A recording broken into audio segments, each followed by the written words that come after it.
usted la noticia que es clave. Mire usted toda la información. Oiga bien, opiniones que tiene. Tú que puedes decir cómo tengo el alma de tanto amar. Hola, muy buenas noches. Les doy la más cordial bienvenida a Claves, este espacio donde analizamos la coyuntura política del momento. Y bueno, el día de hoy en el panel me acompaña Gerardo Esquivel, Ana Lilia Pérez, Felipe Ávila y su servidora Margarita Vázquez Montaño. Les damos la bienvenida. El día de hoy vamos a conversar sobre la revisión del Tratado de Libre Comercio, del TEMEC, entre Estados Unidos, México y Canadá. En este lugar, el día de hoy están teniendo lugar las negociaciones y bueno, para iniciar esta conversación les invitamos a que vayamos a ver esta cápsula que hemos preparado acerca del tema.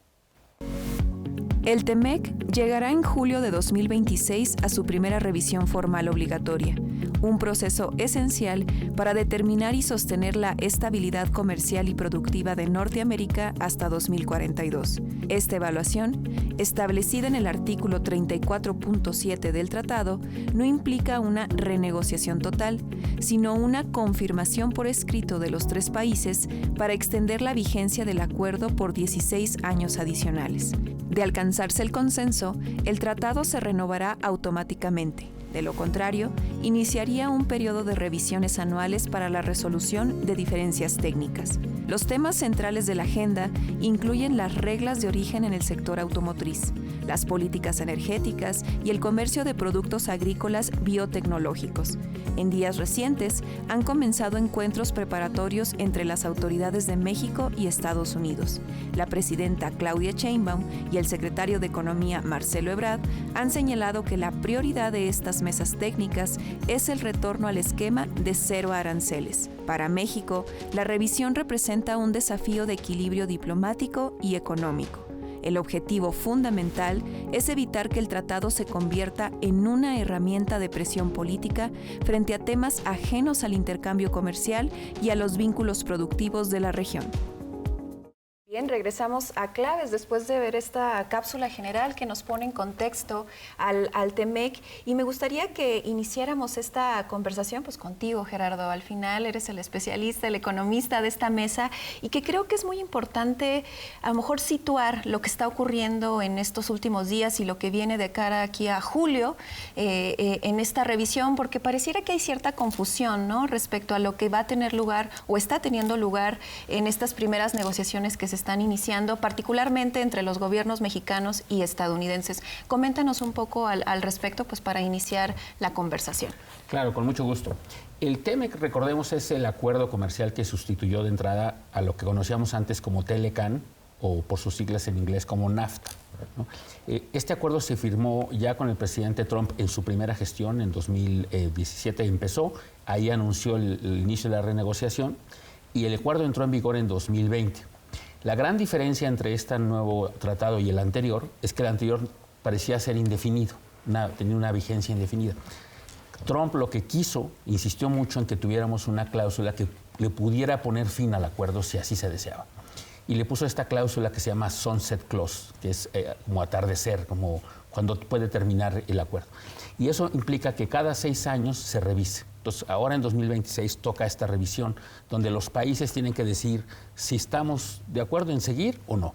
El acuerdo tiene una vigencia inicial de 16 años. Entonces, el acuerdo va a durar, en principio, si se respetan las reglas, al menos hasta 2036. Y ahorita nada más estamos en una plática para ver si seguimos adelante o no. Empezó con unas consultas que hacen los tres países a su respectivo sector privado y ellos deciden un poco si están satisfechos, si quieren continuar, qué temas quieren poner en la mesa, etcétera. Y eso ya pasó. Las consultas fueron en general muy positivas en los tres países a favor de continuar. Y ahorita lo que ya inician son las relaciones entre los gobiernos, ¿no? Y lo que estamos es justo en eso, ¿no? Se iniciaron formalmente las pláticas. Y eso va a llevar a que en julio, en principio, pudiéramos decidir si continuamos o no. Ahora, no es una fecha fatídica que tenga que ocurrir y que tenga que decirse aquí vamos a continuar o no. En julio puede perfectamente decirse estamos avanzando en las pláticas, pero no hemos acordado continuar todavía, seguiremos avanzando, porque siempre hay temas a discusión. Como se sabe, el presidente Trump ha planteado muchos temas en la mesa. Nosotros también hemos dicho lo que podría interesarnos continuar o no, o cómo se puede revisar. Hay muchos temas que además con el avance tecnológico están en discusión. Y entonces, eso es lo que se va a acordar en julio. En julio no es que ni se acaba terminantemente si se anunciara, ni tiene que anunciarse necesariamente la continuación. Tiene que anunciarse si está avanzando o no en las pláticas y cómo estamos, si hay temas todavía pendientes de dilucidar, digamos, para continuar. Ese es el estatus, digamos, formal de las cosas. Me parece que sería en el interés de los tres países anunciar la continuidad. Puede ser que también ocurra que se esté avanzando de manera bilateral a distintos ritmos, como se sabe, ¿no? México tiene una actitud mucho más dispuesta a intercambiar y negociar con Estados Unidos, mientras que Canadá sabemos que ha puesto en la mesa algunos temas que quizá han generado alguna fricción con el gobierno de Estados Unidos, y entonces es posible que se anunciara, por ejemplo, que México está avanzando mejor con Estados Unidos y que estamos mucho más avanzados en el acuerdo para continuar entre nosotros dos, y que con el Canadá van más lento. Pudiera ser una cosa de ese tipo. No hay nada escrito, o sea, no tiene que ser un anuncio en una dirección u otra fatídicamente. Entonces puede pasar cualquier cosa. Y lo más probable, posiblemente, en mi opinión, es que se anuncie un avance muy importante. Ojalá que se anunciara de una vez la continuación, porque sería lo que más nos ayudaría a reducir la incertidumbre, pero no tiene que ocurrir. Y si no ocurre, tampoco es tan grave. Pero sí puede ser que dejaría como en suspenso la ratificación, digamos. Pero sepa todo el mundo que el acuerdo va a continuar inevitablemente, porque el acuerdo oficialmente, insisto, termina hasta el 36. Sí, me parece muy importante tener este escenario como de lo formal, ¿no?, que implica el tratado, pues para avisorar un poco también el ruido político que está alrededor, ¿no?, del tratado. Y eso me parece muy interesante, importante y necesario destacar acá para encontrar como esos paralelismos, ¿no? El ruido que también ha generado Trump respecto al tratado, ¿no?, y la relación con México, que es dual, ¿no?, discursivamente, ¿Qué reflexión te merece, Ana Lilia, este aspecto de lo político insertado en un tratado, pues, de índole comercial, económico? Pues de entrada, esta revisión que hace Gerardo, estos planteamientos que son técnicos, que vienen de las cláusulas que originalmente Trump en su primer mandato de gobierno pues quiso presionar a México, como lo ha hecho, comenzó con nuestro país, pero lo ha hecho con muchos países, incluido Canadá, hasta dónde se pueden estirar la liga para las negociaciones y que él tenga mayor ventaja. El Tratado de Libre Comercio no fue la excepción. Como recuerda Gerardo, en su origen, que era el TLCAN, pues era un acuerdo internacional de carácter indefinido. Lo que hace Trump es ponerle ciertas cláusulas, incluida esa, que obliga a los países a esta revisión que se tiene que hacer cada 6 años, pero como bien plantea, es un acuerdo que se determina la vigencia inicial 16 años. Y si en ese momento los países llegan a un acuerdo, se puede prorrogar por otros 16 años. La cláusula que ya nos detallaba Gerardo también establece que cada 6 años se harían este tipo de revisiones, que en realidad para lo que los está usando el gobierno estadounidense, pues es para presionar sobre México, que es su principal socio comercial, también qué ventajas puede darle a Estados Unidos. Uno de los cambios fue, por ejemplo, el tema de las reglas de origen, donde Trump tiene como idea disminuir la presencia de China en nuestra región. De muchas maneras, a través del Tratado de Libre Comercio, ahora el llamado TEMEC, como lo está haciendo en el ámbito de seguridad también, con todas estas negociaciones que hizo con países de la región, pero el ruido lo genera el propio Trump para presionar a los países en sus negociaciones. Finalmente es el método de negociación que es parte de la vida de Trump, diría yo. Pero me parece que la fecha en la cual se está dando la revisión de este acuerdo sí tendrá un impacto de todos los frentes abiertos que tiene Trump alrededor del mundo. Es decir, tiene tantos frentes abiertos hoy que le están generando mayores problemas que me parece que esto puede ser una ventaja para nuestro país. una ventaja en las negociaciones, una ventaja para llegar a un planteamiento claro de un acuerdo que tendría que seguir porque le conviene a todos los países que están involucrados en ello. Estados Unidos sí es el principal destino de más del 80% de las exportaciones que manda México, pero también México se ha convertido en el principal socio comercial de Estados Unidos. Por las fronteras de nuestro país, de México hacia Estados Unidos, hay un flujo comercial que es tan boyante como en ninguna otra frontera del mundo. Entonces, creo que acá el ruido se lo va a dar más bien la oposición en el gobierno para tratar de desvirtuar los puntos concretos de este acuerdo, que son los que ya se están planteando. El acuerdo tiene una vigencia mínima de 16 años y eso es algo que debemos tener muy claro. Las negociaciones pues parece que van por buen camino. Esta primera revisión, Magali, que además es la primera revisión bajo las normas de Trump. Entonces, nada está escrito todavía en este sentido. Así es. Y Felipe, pensando en la postura mexicana, ¿no? En lo que ha señalado la presidenta, también Marcelo Ebrard, hay dos puntos como esenciales: la permanencia del carácter trilateral, ¿no? del tratado, pero también pues algo que sí ha golpeado mucho a México, que es los aranceles unilaterales que se impusieron a sectores pues muy importantes, ¿no? para el país. ¿Qué podemos decir al respecto de la postura mexicana, también con toda esta narrativa que me parece muy fundamental respecto al tema de la soberanía, la responsabilidad compartida, que de alguna manera pues también se está llevando a estas negociaciones? Sí, es muy importante, Magali, que nuestro auditorio recuerde que desde el primer día que tomó posesión Donald Trump en este segundo periodo presidencial, impuso aranceles de manera unilateral a todo el mundo. Después ha venido posponiendo o negociando de manera bilateral con muchos países, pero de entrada el escenario en el comercio internacional desde que tomó posesión Trump es uno totalmente distinto. Porque sí, a la mayoría de los países nos ha impuesto aranceles. No estamos en la misma condición en que estábamos antes de que tomara posesión por segunda vez. De todas estas imposiciones arancelarias que ha hecho Trump con el mundo, ha perjudicado más a algunos países y algunas regiones que a otros.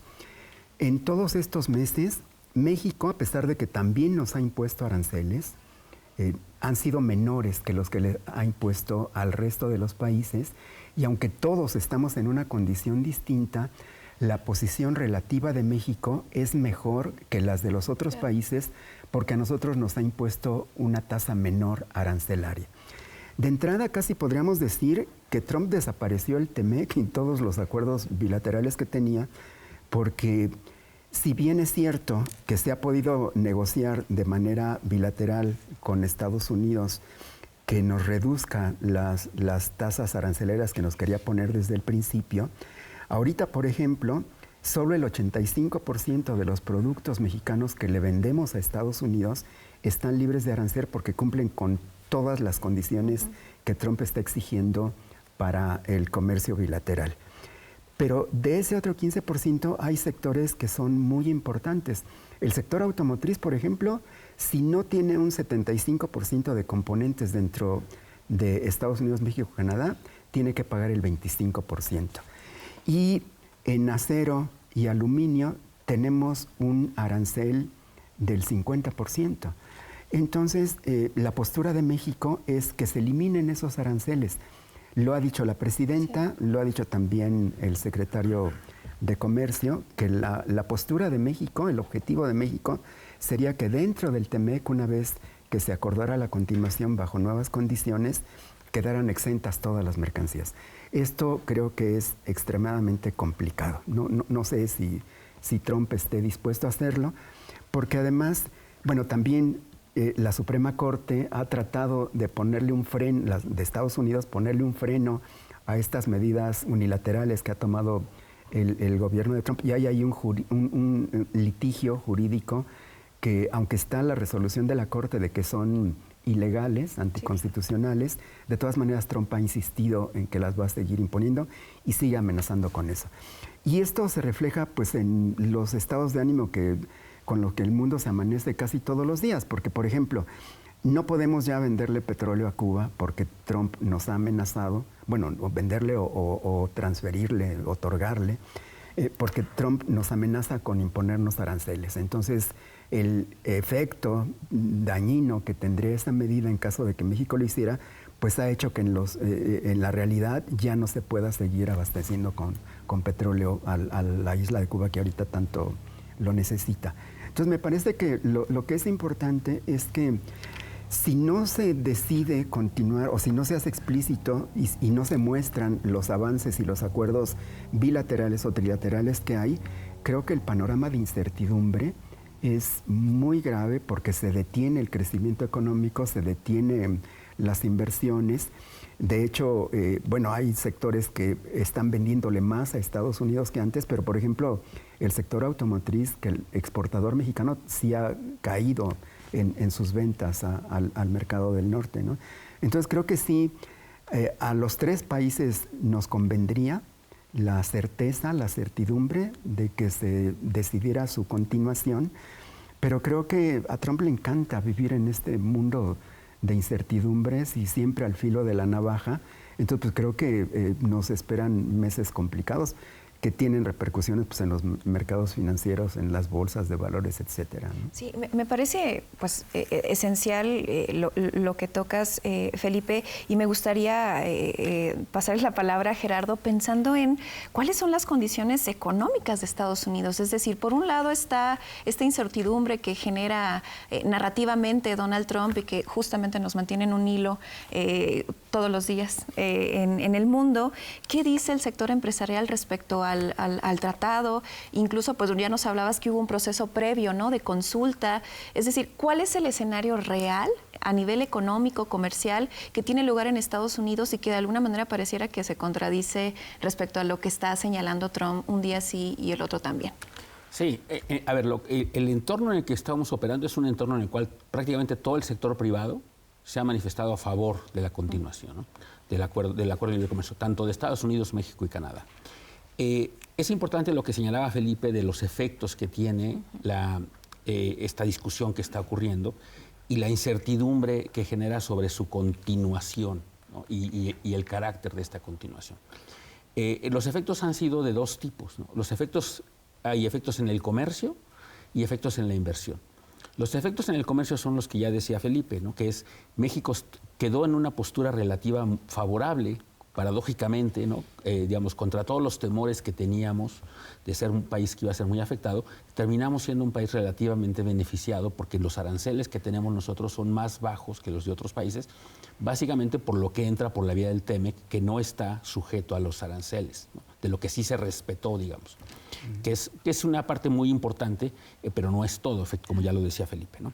Entonces, pero en esa parte comercial nos ha ido relativamente bien. Nosotros, de hecho, ya nos volvimos el principal exportador a Estados Unidos. Estados Unidos siempre ha sido para nosotros el principal mercado, pero nosotros no éramos el principal mercado para Estados Unidos. Ahora ya lo somos. Eso genera una interdependencia muy interesante. Entonces, pero en la parte comercial entonces nos ha ido bien. Uno pudiera pensar que si seguimos en esta incertidumbre no hay tantos costos, excepto para ciertos sectores, que sí no es menor, es importante decirlo, pero en el agregado pudiéramos pensar que incluso no está yendo bien. Pero el tema realmente que nos preocupa, la parte de incertidumbre, es la parte para la inversión. Muchas inversiones que pudieran ocurrir, mucho de la relocalización de la que se habló mucho tiempo, que pudiera venir, digamos, del continente asiático a reubicarse a México, por ejemplo, pues no va a ocurrir o no está ocurriendo al ritmo que uno esperaría mientras no exista la certidumbre de que van a tener el acceso preferencial a Estados Unidos, al mercado de Estados Unidos, que como se sabe es el mercado más importante. Entonces, digamos, existe esa dualidad en términos de que en el comercio puede ser mejor, exceptuando esos sectores. En la inversión, la incertidumbre sí nos cuesta, le cuesta a la región, y es importante que eso se resuelva porque la región entera, para poder competir en la globalización con las otras, digamos, áreas, específicamente con Asia, que es una muy pujante y con mucha innovación, encabezados por China, obviamente, con mucho acceso a muchos insumos de manera ya interna, de tal manera que no tienen la dependencia que sí tiene América del Norte. Entonces, eso es la gran discusión, y si Trump quisiera efectivamente que Estados Unidos se vuelva la continúe siendo la potencia que ha sido hasta ahora y que pueda competir, la mejor forma de hacerlo sería integrados en América del Norte, pero al mismo tiempo tiene otras cosas en la cabeza que impiden que avancemos en la resolución, pero que lo va a poner en un predicamento, como yo lo decía Ana Lidia, porque está con muchos frentes abiertos y tiene elecciones, recordemos, en noviembre de este año. O sea que su interés también podría ser comenzar a cerrar temas, y uno de los temas que podría cerrar sería el TEMEC. Entonces veamos qué tanto pesa eso en su decisión y en la resolución que toma respecto a cómo abordar otros temas. Sí, me parece, creo que es un elemento importante señalar acá el asunto de las elecciones, ¿no? En Estados Unidos, y cómo eso también hasta cierto punto puede marcar la agenda, las coordenadas, ¿no?, de ciertas decisiones, no solo en lo que tiene que ver con el Tratado de Libre Comercio, con otros temas que le interesan a Donald Trump a nivel global, pero al final de cuentas creo que sí es muy fundamental, digamos, sí ver lo que está ocurriendo en México y cómo está respondiendo México a las negociaciones, ¿no?, al sostenimiento del tratado, pero también lo que ocurre en Estados Unidos. O sea, la sociedad está pues polarizada, con un problema también de crisis económica, y que de alguna manera eso nos habla pues del entorno en el que está Donald Trump, Ana Lilia. Y retomo este hilo que planteaba Gerardo de la incertidumbre, sí, porque parece, bueno, y nos ha quedado claro que la manera de negociar de Donald Trump es una manera donde especula de todo y para todo. Un día dice que va a terminar una guerra, otro dice que siempre no, otro día amenaza con bombardear y dice, bueno, vamos a negociar, y luego le dicen que no está negociando con nadie. Es decir, ese mismo estilo es lo que está aplicando en la negociación de este acuerdo, que paradójicamente México podría tener una enorme ventaja en esta etapa de negociación ante todas las presiones externas que está teniendo el propio Estados Unidos con todos los frentes que ha abierto en Oriente Medio. La economía estadounidense está en una situación terrible, y eso le está pegando a los bolsillos de los estadounidenses. Y resulta muy sintomático también que, por ejemplo, en este periodo en el cual ha emprendido guerras por ataques en países de Oriente Medio Donald Trump, por primera vez en la historia la ciudadanía no está acompañando a su presidente. Las encuestas han identificado cómo Trump va en picada en cuanto a su nivel de popularidad. ¿Cómo se relaciona esto con el que se pueda hacer buenos acuerdos en el ámbito internacional para nosotros desde nuestra región? Porque eso le garantizaría también estabilidad a los propios estadounidenses, a los propios inversores de su país. Lo que quiere la ciudadanía estadounidense, lo que quiere el empresariado estadounidense es también tener certeza del empresariado. Ahora, como quedó este acuerdo, en las cláusulas que se pusieron también le dan un papel importante al Congreso. El Congreso como revisor del tipo de negociaciones que se están haciendo. Planteaba Felipe hace un rato cómo las decisiones de la Corte en Estados Unidos han sido de alguna manera un dique frente a esa arbitrariedad de imponer aranceles. Bueno, para este acuerdo internacional está también el Congreso, y está lo que la ciudadanía estadounidense está esperando en el tema de la economía, y es mayor certidumbre. Así es, pues vamos a hacer una pausa a esta interesantísima conversación que estamos teniendo sobre el TEMEC para escuchar esta editorial cantada acerca del corrido del TEMEC. Regresamos.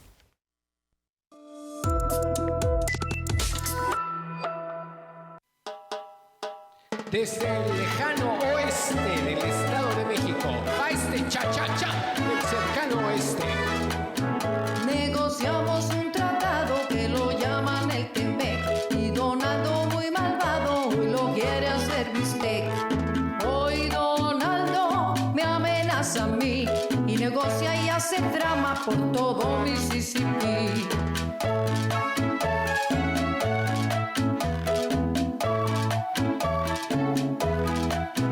El tratado mencionado de franquicias y high-tech, Donald Trump lo ha despreciado, ya no quiere más TEMEC. Oh, Donaldo, ya no seas así, mejor abre la caguama y ya pon tu firma aquí.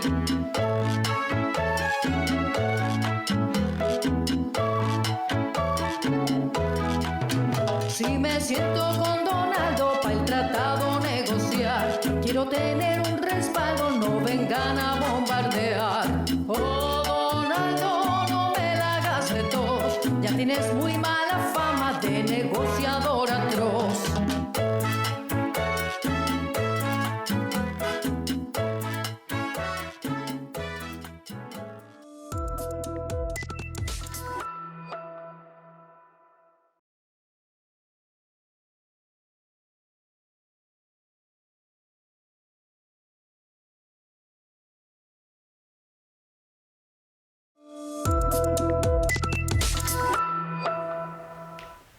Ya estamos de regreso en Claves. Muchas gracias por continuar con nosotros. En esta parte del programa, pues hablaremos de un tema que está generando mucha polémica, la figura de César Chávez, el líder latino más influyente en Estados Unidos.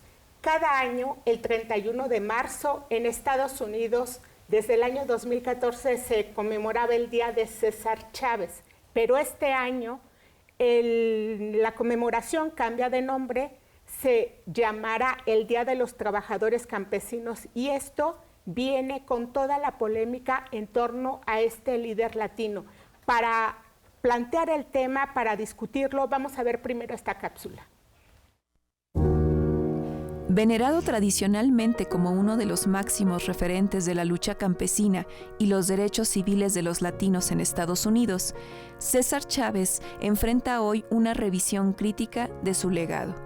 Este proceso deriva de recientes y graves acusaciones de violencia sexual presentadas por mujeres que, en la década de 1970, eran menores de edad.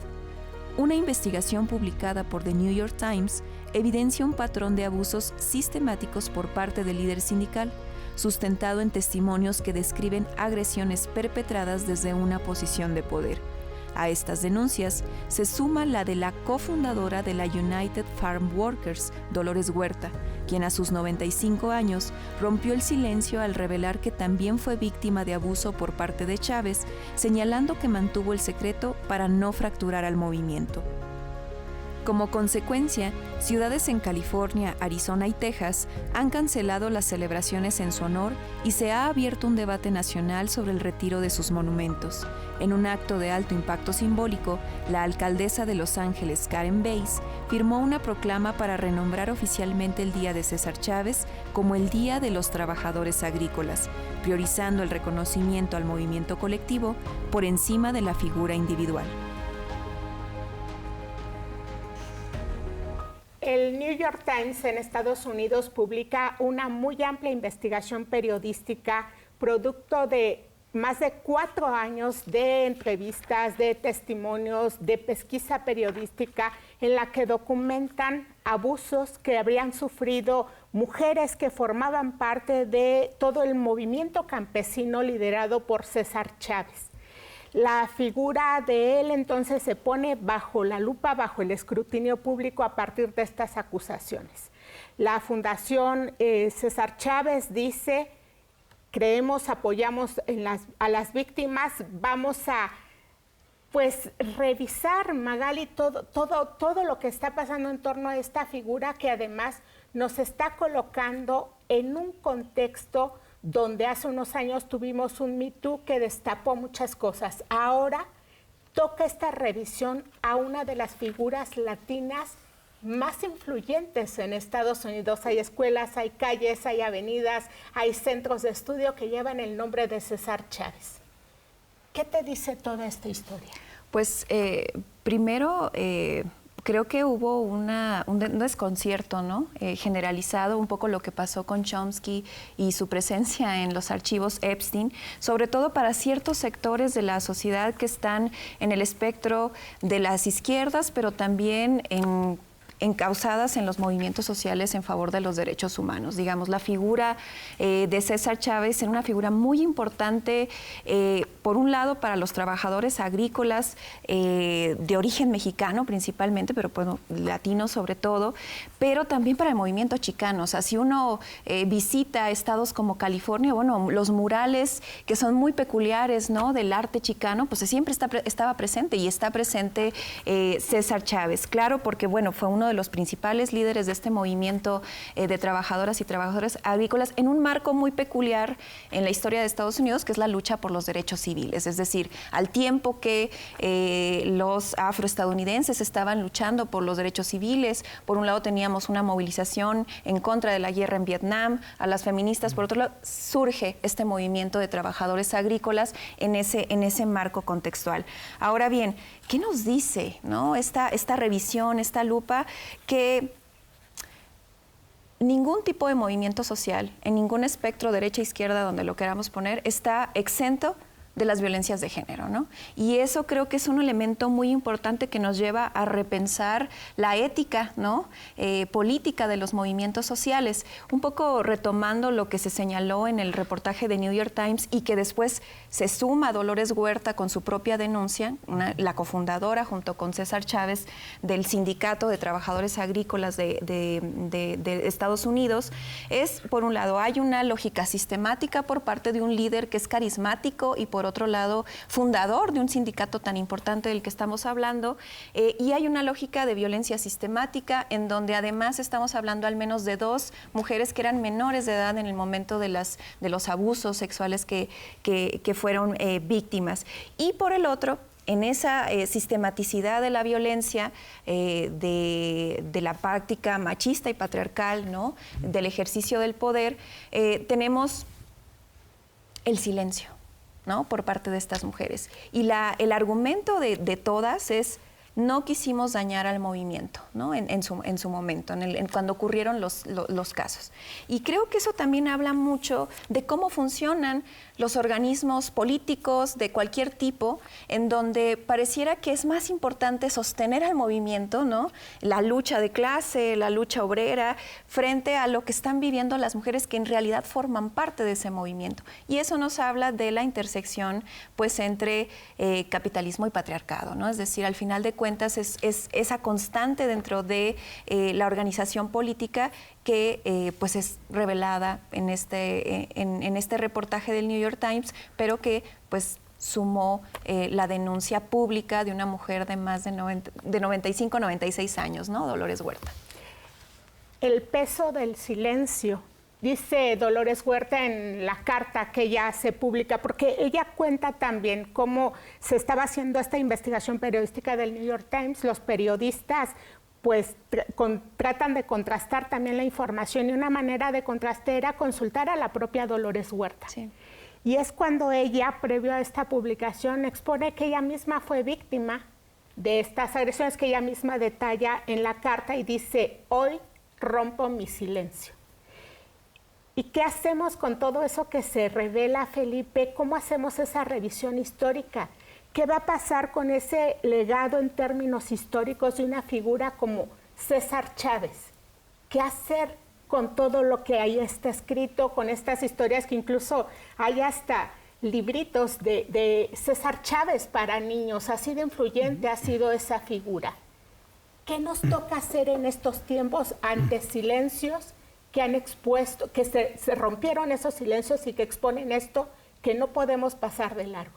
Bueno, yo creo que ante todo hay que luchar por la verdad, por la justicia, tratar de generar conciencia para que no se repitan este tipo de conductas. Yo creo que hay que desacralizar a los héroes, a los grandes personajes, que hay que reescribir la historia, porque por desgracia ahora conocimos de esto por la investigación periodística y por la valentía de las mujeres que después de 50 años de silencio se atrevieron a conocer y a dar un testimonio dramático de lo que les había pasado cuando tenían 12 y 13 años. Eran unas niñas de las que abusó sexualmente varias veces. Y de Dolores Huerta también lo que ella dice en su testimonio es que a ella la embarazó 2 veces y que tuvo 2 hijos de César Chávez que tuvo que dar en adopción. O sea, no fue capaz ni siquiera de asumir la maternidad. Creo que esto lo que nos refleja, como señala Magali, es, por un lado, la violencia de género contra las mujeres, incluso dentro de los movimientos sociales, pero que va mucho más allá de los movimientos sociales. Estas niñas que cuentan su testimonio después tuvieron serios problemas psicológicos. Tuvieron problemas de alcoholismo, tuvieron problemas de drogadicción, tuvieron que entrar a terapia. Una de ellas fue expulsada de la organización por César Chávez mismo. Y lo que reflejan estos testimonios, porque además consultaron también los periodistas los archivos de la Organización de Trabajadores Agrícolas, y ahí ratificaron que esto ya se sabía, pero que lo ocultaron en un baúl. Esto es algo que ahorita no lo podemos permitir, pero que si ahorita todavía para las mujeres es tan difícil hacer estas denuncias, y es tan difícil que se les crea, y es tan difícil que no se les revictimice, y es tan difícil que realmente se atienda desde una perspectiva empática y de género el que esto se resuelva y se castigue a los culpables, lo que nos reflejan estos testimonios es que hace 50 años era prácticamente imposible, porque incluso fueron a reclamarle a algunos de los padres de estas niñas abusadas a César Chávez y encontraron el silencio y que no les hicieran caso, y entonces ellas mismas sentían que no tenían derecho a dañar a la organización. Creo que lo que se ha logrado en estos últimos años a partir del Me Too, pero no solamente, con la lucha, con la movilización de las mujeres, pues sí es ir generando una mayor conciencia, una mayor sensibilidad, una legislación muy distinta, organizaciones, instituciones que atienden a las víctimas y que tratan, en primer lugar, de escucharlas, de acompañarlas, pero de creerlas, ¿no? Que no se les revictimice. Y bueno, esto sucedió con César Chávez porque hubo esta investigación y porque hubo mujeres que se atrevieron a denunciarlo. Pero ¿cuántos casos conocemos de que situaciones similares a esta o incluso peores, que no se hace absolutamente nada? Y si nos ponemos a hacer una revisión de la historia, ¿cuántos grandes personajes no cometían esto mismo o lo siguen cometiendo, pero que no han tenido la denuncia pública, que no han tenido el escándalo mediático para que se revisen estos casos y que comience muchos años después a hacerse justicia? Ojalá y esto que se está haciendo con César Chávez se pudiera hacer con todos, y no solamente con los muertos, también con los vivos, porque cuántos de los personajes públicos ahorita políticos que hacen exactamente lo mismo y que han sido denunciados siguen en la absoluta impunidad. Y en este revisar y reescribir la historia, Gerardo, también decía Dolores Huerta, yo no quería afectar al movimiento. Y es innegable que fue una lucha colectiva la que llevó a esos logros que tuvieron el gremio campesino en Estados Unidos en esas décadas de lucha, años 60, años 70, el tema del boicot también, toda esta organización. ¿Cómo se revalora, cómo se plantea ese movimiento en el cual muchas mujeres tuvieron un papel muy relevante de enorme aporte, la propia Dolores Huerta, a la luz de esto que está saliendo? No, yo creo que es un caso tremendo que nos deja muchas lecciones, yo diría, y que puede ayudar efectivamente a que eventualmente se consiga lo que ya planteaba Felipe en términos de buscar la verdad y la justicia, ¿no? Para las víctimas. Que no importa el paso del tiempo, que puede ocurrir como está ocurriendo en estos momentos, muchas, incluso décadas después de que ocurrieron esas circunstancias, y con Dolores Huerta, que ya cerca de por encima de los 90 años, está ratificando estas denuncias y que nos ayuda a desmitificar y a desacralizar, como decía Felipe, a muchas personas de muchos movimientos. Y eso incluye movimientos sociales en pro de los derechos humanos, de los derechos civiles, de objetivos muy legítimos en sí mismos, pero ocurre en otras dimensiones, como ya lo hemos visto, ocurre en la propia iglesia, ¿no? Y donde existían los mecanismos, y quizá todavía existen en muchos lugares, en muchos ámbitos, los mecanismos que permiten que eso siga ocurriendo, por una parte. Dos, que impiden que las víctimas puedan denunciar o que sean creídas. Y tres, no existen los mecanismos de sanción que impida que sigan perpetuándose estos comportamientos, ¿no? Entonces, yo creo que a veces de una manera, por justamente lo que ya decía, el patriarcado, digamos, este pacto de silencio que suele rodear este tipo de situaciones. Y y a veces porque no existen los mecanismos institucionales que permitan dar salida a estas posibles denuncias. Pero esto lo que revela es el paso del tiempo puede terminar dando justicia a las víctimas, ¿no? Al menos haciendo claro los comportamientos indebidos en los que incurrió César Chávez, que por un lado podrá haber sido un líder muy importante que generó esta revalorización del todo el trabajo de los campesinos y los trabajadores agrícolas, muchos de ellos mexicanos, en Estados Unidos, que llevó a una reforma de una ley que permite que hoy en día es un paraguas de protección laboral a los trabajadores y que por eso era un líder tan respetado y tan querido, pero que al mismo tiempo pues, estamos sabiendo hoy estos comportamientos en su vida privada que tenían implicaciones pues, muy dañinas para la vida de muchas personas, al menos de estas jovencitas y de Dolores Huerta. Entonces, yo creo que no hay nada que pueda justificar, obviamente, este tipo de comportamientos. O sea, por muy el líder importante político que haya sido de un movimiento de tal trascendencia, pues eso, justo lo que estamos revelando con esto es que nada de eso debería ser suficiente para poder ocultar la verdad y poder garantizar la justicia para las víctimas. Y yo creo que en ese sentido es una señal, me parece, importante hacia adelante, que se entienda el contexto actual. Es cierto que las condiciones han cambiado, pero justamente por eso que han cambiado es que ahora debemos ser mucho más enfáticos en los mecanismos de protección a las víctimas y en seguir, como decía Felipe, revisitando estas situaciones en el pasado, que seguramente hay muchas cosas que aún no sabemos, ¿no? De otros casos parecidos, pasados y presentes posiblemente, ¿no? Y lo que hay que hacer es evitar que continúen ocurriendo y evitar que ocurran en el futuro, ¿no? Eso me parece que es un poco el mensaje tan importante de esta investigación periodística muy completa que está desacralizando por completo a un líder latino que había sido idealizado por mucha gente, honrado por presidente de Estados Unidos, como ya decías en la introducción, con tantos reconocimientos, pero que en su lado humano pues tenía este lado perverso, oscuro, que tendrá que ser, en ese sentido, juzgado eventualmente con el paso del tiempo, ¿no? Que incluso en la Casa Blanca hay un busto de César Chávez. Es decir, esto habla de la influencia de un liderazgo en años en que era él la figura visible. Sin embargo, en el caso de Dolores Huerta, ella fue fundadora del movimiento, ella acompañó siempre ese movimiento y quizá en el contexto, en el momento histórico en el que ella se encontraba, ¿te imaginas, Magali, que ella pudiera haber figurado de la misma manera, que ella dijera, rompo mi silencio en el mismo momento que hubiese ocurrido? ¿Cómo hacer justicia a través precisamente de esta revisión en la historia y de reescribir la historia a quienes resultaron víctimas? Sí, yo creo que las condiciones de la época obviamente hacían muy difícil para que estas mujeres pudieran denunciar los abusos en el momento de las cuales fueron víctimas. Creo que hoy en día estamos en condiciones en las que obviamente hay un contexto que permite, no solo por la movilización feminista, sino por todo un andamiaje legal, tanto en Estados Unidos como en México y en la mayoría de los países del mundo.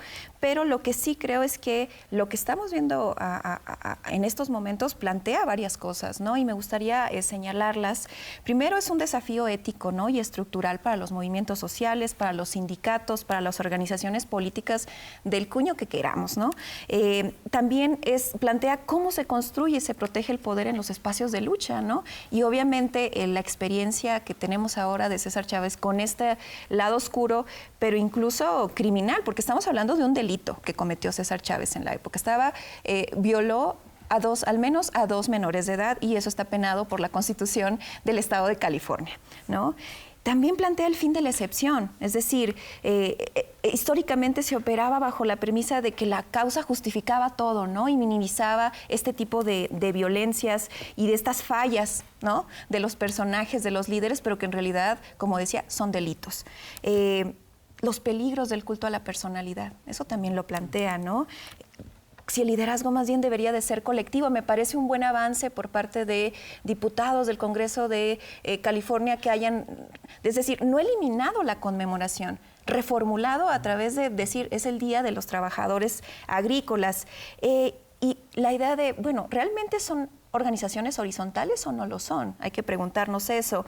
Y como ya decía Gerardo, la necesidad de implementar mecanismos, ¿no? Desde protocolos de género, pero también el rechazo contundente institucional al encubrimiento como estrategia política y, sin duda, y ya lo decía Felipe, la reescritura de la memoria histórica de los movimientos. Me parece que también las acciones del sindicato son fundamentales. Lo que dicen es: les creemos a las víctimas, pero además abrimos una ruta o un espacio para que si hay más denuncias, las vamos a recibir, ¿no? Y ese gesto me parece que es la vía por el cual tendrían que conducirse sindicatos, partidos políticos, etcétera, en vez de minimizar las denuncias, ¿no? Y señalar pues que el patriarcado no es ajeno ni a los movimientos sociales en favor de los derechos humanos ni a ningún tipo de organización de este tipo. Entonces me parece que sí es una lección, sí es una ruta ético-política hacia el futuro y, por otro lado, para defender lo que ha conseguido el movimiento feminista al interior de los movimientos sociales, que se escuche la voz de las mujeres, que se atienda la experiencia de las mujeres y que se haga justicia en casos de violencia de género. Y en ese sentido, Magali, que planteas, está abierta la ruta para si hay más denuncias que se presenten, incluso los propios periodistas que trabajaron en esta investigación que les llevó varios años decían, pues es una investigación que sigue abierta. La investigación surge a partir de que fueron estas mujeres víctimas quienes se acercan con el medio y les dicen, queremos compartir esta historia. Y entra en toda una etapa de reporteo, de verificación de datos, de contrastar la información, de esa revisión a los archivos del propio sindicato, Felipe, que comentabas, que incluyó el que encontraron cartas que habían enviado estas mujeres, cartas donde queda claro ese abuso de poder por parte de Chávez. Ellas eran adolescentes y eran hijas de quienes participaban en ese movimiento. Entonces estamos hablando de luchas colectivas en las cuales hubo esas prácticas que hoy salen a la luz, que se están comprobando a partir de lo que ha quedado expuesto en la prensa, lo que dicen las propias víctimas. La propia Dolores Huerta dice, yo tengo una página donde se están recibiendo también casos de si alguien quiere denunciar. Es una historia abierta. ¿Cómo replantear esas violencias también para evitar que ocurran? Bueno, yo creo que, como comentábamos, se tiene que hacer un esfuerzo por reescribir la historia con perspectiva de género. Las mujeres han sido borradas, invisibilizadas, ignoradas, no aparecen prácticamente, no sabemos qué hicieron, no sabemos las que hicieron, muchas, cómo se llamaban, qué figura tenían, cómo había sido su vida.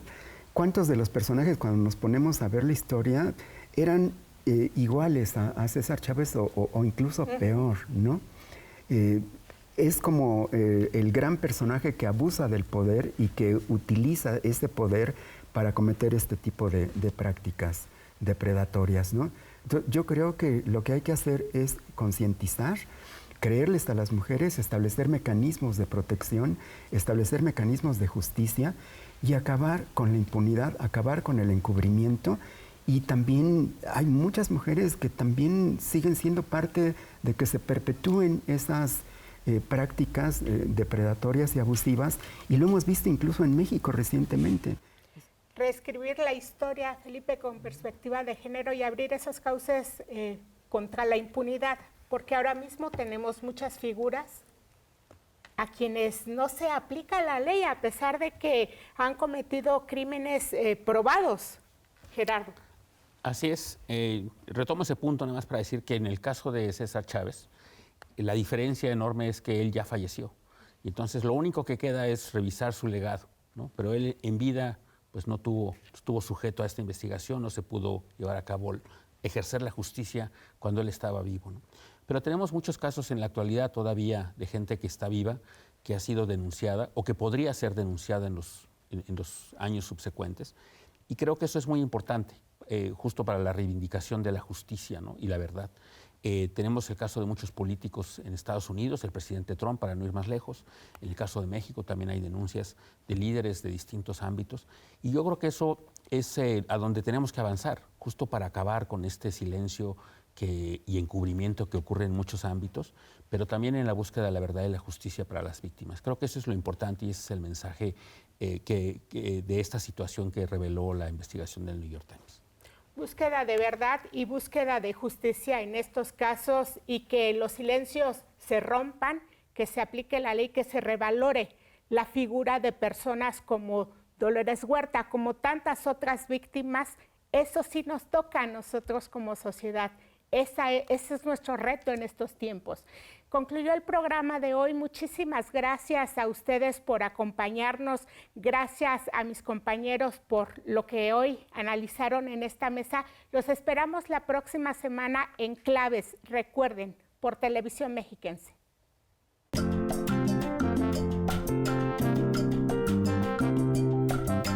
Oiga usted la noticia que es clave. Mire usted toda la información